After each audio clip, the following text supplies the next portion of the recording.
Hello friends, मैं सुधीर स्वागत करता हूं आप सभी का आपके अपने चैनल स्कोर मैक्स पे। और आज हम डिस्कस करेंगे आपकी यूनिट 17 को, जिसका नाम है introduction to international marketing research. तो इंटरनेशनल मार्केटिंग रिसर्च होता क्या है, इससे हम देखते हैं। तो international marketing research is a systematic collection and analysis of data and information relevant to international marketing operations. मतलब जब हम इंटरनेशनल मार्केटिंग का काम करते हैं तो उससे रिलेटेड जितने भी रेलिवेंट फैक्ट्स होते हैं, उससे रिलेटेड इंफॉर्मेशंस होती हैं, उनको कलेक्ट करना और एक सिस्टमैटिक ऑर्डर में अरेंज करना ही आपका इंटरनेशनल मार्केटिंग रिसर्च कहलाता है। The required data and information में in most cases be not always ready available. If it is available, it may be in form in which you require. तो इसमें आपको जो रिसर्च होती है, आपको जो डाटा चाहिए होता है, आपको जो इन्फॉर्मेशन चाहिए होती है, हो सकता है वो पहले से ही अवेलेबल हो, या फिर अगर वो अवेलेबल नहीं है तो उसे हम कलेक्ट करेंगे। और कई बार जब आपका इंफॉर्मेशन, आपका डाटा अवेलेबल तो होता है, लेकिन उस सीक्वेंस में नहीं होता, उस फॉर्मेट में नहीं होता जिस फॉर्मेट में हमें चाहिए होता है। तो देखते हैं international market research will cover the following aspects. तो जब हम इंटरनेशनल मार्केटिंग के लिए रिसर्च करते हैं तो उनमें हम किन किन एस्पेक्ट्स को, किन किन पॉइंट्स को कवर करते हैं अपनी रिसर्च के अंदर। तो सबसे पहला होता है कि present and future size of the market for the relevant products और सर्विसेज। तो हमारा जो प्रोडक्ट है, हमारा जो सर्विस है, हम जिस इंटरनेशनल मार्केट में उसको सेल्स करना चाहते हैं, मार्केटिंग करना चाहते हैं, उस मार्केट में या उस मार्केट का क्या साइज है प्रेजेंट में या फ्यूचर में हमारे प्रोडक्ट के लिए। मतलब हमारे प्रोडक्ट की कैसी डिमांड है उस मार्केट में, हमारे प्रोडक्ट की क्या वैल्यू है उस मार्केट में, क्या साइज है, मतलब हम मैक्सिमम कितना प्रोडक्ट उस मार्केट में सेल्स कर पाएंगे। तो ये सब कुछ देखते हैं कि मतलब उस मार्केट का साइज क्या है, हमारे प्रोडक्ट से रिलेटेड या हमारी सर्विस से रिलेटेड। दूसरा होता है nature extend source of competition. अब इसमें होता है कि जब हम किसी इंटरनेशनल मार्केटिंग में एंटर करते हैं, मार्केट में एंटर करते हैं, तो हमें ये देखना होता है कि वहां पर जो हमें कंपटीशन मिलेगा या हमें कॉम्पीट करने के लिए हमारे वहां पर कह सकते हैं कॉम्पिटिटर्स होंगे, वो कितने हैं या किस लेवल पे हमारे प्रोडक्ट को कॉम्पिटिशन करना पड़ेगा उस मार्केट में रहने के लिए। नेक्स्ट देखते हैं कस्टमर्स लाइक्स एंड डिसलाइक्स, कि कस्टमर्स को किस तरह के प्रोडक्ट पसंद है और किस तरह के प्रोडक्ट्स को पसंद नहीं करते। फिर इसके भी रीज़न हम एनालाइज करेंगे, रिसर्च करेंगे इसके ऊपर भी, कि अगर उन्हें कोई चीज़ पसंद आती है तो उसका रीज़न क्या है, और अगर वो किसी चीज़ को पसंद नहीं करते हैं तो उसका रीज़न क्या है। फिर नेक्स्ट देखते हैं marketing variable such as product price, promotion, logistics, brand and packaging etcetera. तो हम देखते हैं अब जहाँ मार्केटिंग कर रहे हैं वहाँ पर हमारा प्रोडक्ट कितना स्टेबल होगा, हम किस प्राइस पे अपने प्रोडक्ट को वहाँ पर रख सकते हैं, वहाँ पर हमें प्रमोशन से रिलेटेड जो कह सकते हैं इंफ्रास्ट्रक्चर होता है वो अवेलेबल होएगा नहीं होगा, किस मीडियम को यूज़ कर कर हमें वहाँ पर प्रमोशन करना होगा, कैसा लॉजिस्टिक्स अवेलेबल है, या वहाँ पर किस तरह की पैकिंग हमें करनी होगी या किस तरह की पैकिंग वहाँ पर यूज़ की जाती है। नेक्स्ट होता है marketing environment such as social, political, economical etcetera. तो हम देखेंगे कि जिस कंट्री में हम टारगेट कर रहे हैं अपनी मार्केटिंग के लिए, उस कंट्री का सोशल इन्वायरमेंट कैसा है, पॉलिटिकल इन्वायरमेंट कैसा है और इकोनॉमिकल इन्वायरमेंट कैसा है। नेक्स्ट होता है relevant policies and procedures of the importing country and services. तो जिस कंट्री में हम अपने प्रोडक्ट को इंपोर्ट कर रहे हैं या वो कंट्री जो हमारे प्रोडक्ट को इंपोर्ट करती है अपने पास, अपनी कंट्री में, उस कंट्री की पॉलिसीज क्या हैं, वहाँ के रूल्स क्या हैं, रेगुलेशंस क्या हैं, लॉज क्या हैं हमारे ट्रेड से रिलेटेड। और लास्ट होता है आपका कि आपका एंट्री टेक्निक्स, मतलब जब आप किसी कंट्री में एंटर करोगे मार्केटिंग के पर्पज से, तो आप किस मेथड को यूज कर कर उस कंट्री में एंटर कर सकते हैं, कौन सा मेथड उस कंट्री के लिए सूटेबल है। तो ये कुछ पॉइंट्स होते हैं, जब आप इंटरनेशनल मार्केटिंग रिसर्च करते हैं तो आपको इन सभी पॉइंट्स को कवर करना होता है। अब क्वेश्चन आता है कि importance of international marketing research, कि इंटरनेशनल मार्केटिंग रिसर्च का इंपॉर्टेंस क्या है या फिर ये क्यों इंपॉर्टेंट है आपके बिजनेस में।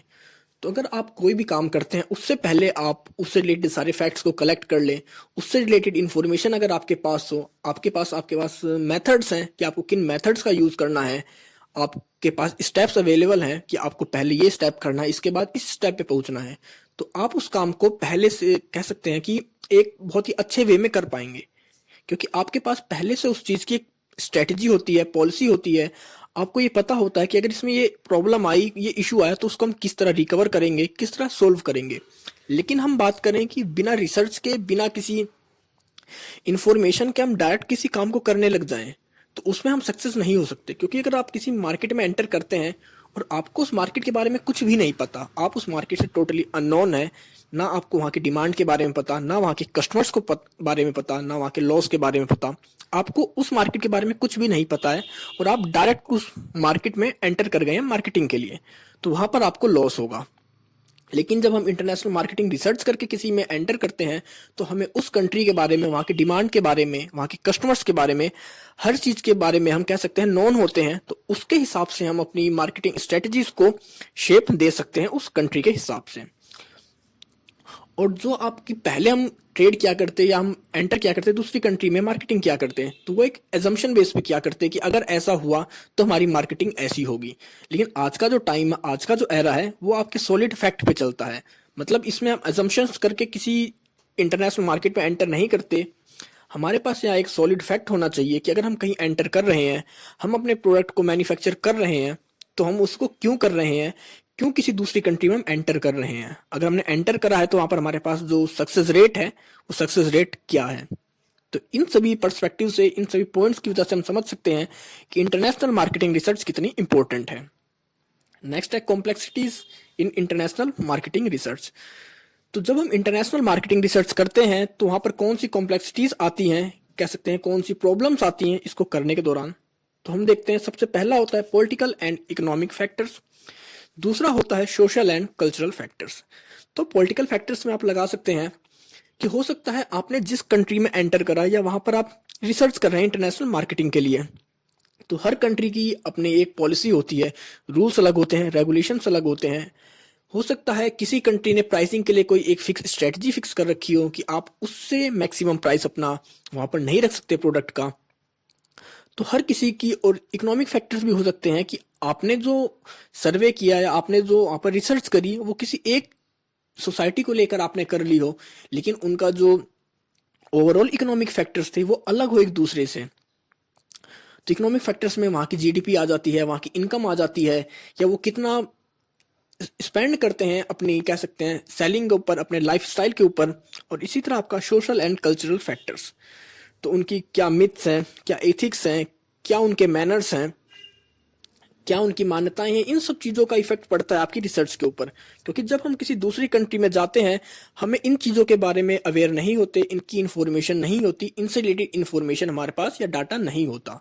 तो जिस चीज़ के बारे में अभी हमें पता नहीं है, जिस चीज़ के बारे में अवेयर नहीं है, वहाँ पर रहकर उसी चीज़ को कलेक्ट करना, फिर उसी को हमें एक टेबुलर फॉर्म में शेप देना, वो आपके लिए कॉम्प्लेक्स होता है बहुत ज़्यादा। क्योंकि जिस चीज़ के बारे में आप अवेयर नहीं है, लेकिन फिर भी आपको उसी फील्ड में उसी चीज़ से रिलेटेड काम करना होता है। और वैसे भी अगर हम पॉलिटिकल, इकोनॉमिक फैक्टर्स या सोशल और कल्चर फैक्टर्स की बात करें, तो हमने अभी तक जितने भी यूनिट्स करी हैं, जितने भी चैप्टर्स करे हैं, मैक्सिमम हर चैप्टर्स में आपने देखा होगा कि किसी भी कंट्री का, चाहे पॉलिटिकल फैक्टर हो, चाहे इकोनॉमिक फैक्टर हो, चाहे सोशल हो, कल्चर हो, इन्वायरमेंट हो, ये हर किसी बिजनेस को, हर आपके ऑपरेशन यूनिट को, हर डिसीजन को इफेक्ट करते हैं किसी ना किसी मेथड से। अब बात करते हैं इंटरनेशनल मार्केटिंग इंफॉर्मेशन सिस्टम। तो जब आप इंटरनेशनल लेवल पे मार्केटिंग करते हैं तो वहाँ पर जो आपको रिसर्च के लिए इन्फॉर्मेशन चाहिए होती है, इन्फॉर्मेशन आप कहाँ से कलेक्ट करते हैं। तो नॉर्मली हमारे पास दो सोर्स होते हैं इन्फॉर्मेशन को कलेक्ट करने के लिए। एक होता है इंटरनल सोर्स, दूसरा होता है एक्सटर्नल सोर्स। अब इंटरनल सोर्स से आप नाम से ही समझ सकते हैं, इंटरनल मतलब हमारी ऑर्गेनाइजेशंस के अंदर के सोर्स, जिनसे हम इंफॉर्मेशन कलेक्ट करें अपने प्रोडक्ट से रिलेटेड, अपनी मार्केटिंग स्ट्रेटजी से रिलेटेड। तो इसके अंदर आपकी बैलेंस शीट हो गई, आपके प्रीवियस रिकॉर्ड हो गए, आपके टर्नओवर हो गई, आपकी सेल्स रेशो हो गई। मतलब आप फर्म के अंदर रहकर जो भी इंफॉर्मेशन कलेक्ट करते हैं या रिकॉर्ड्स बनाते हैं, रजिस्टर्स प्रिपेयर करते हैं अपनी फर्म्स के लिए, अपने बिजनेस के लिए या अपने शेयर होल्डर्स के लिए, तो वो आपकी एक इंटरनल सोर्स हो गए इंफॉर्मेशन का, जिनके बेस पर आप अपनी मार्केटिंग स्ट्रेटजीज को भी बना सकते हैं। और दूसरे होते हैं एक्सटर्नल सोर्स।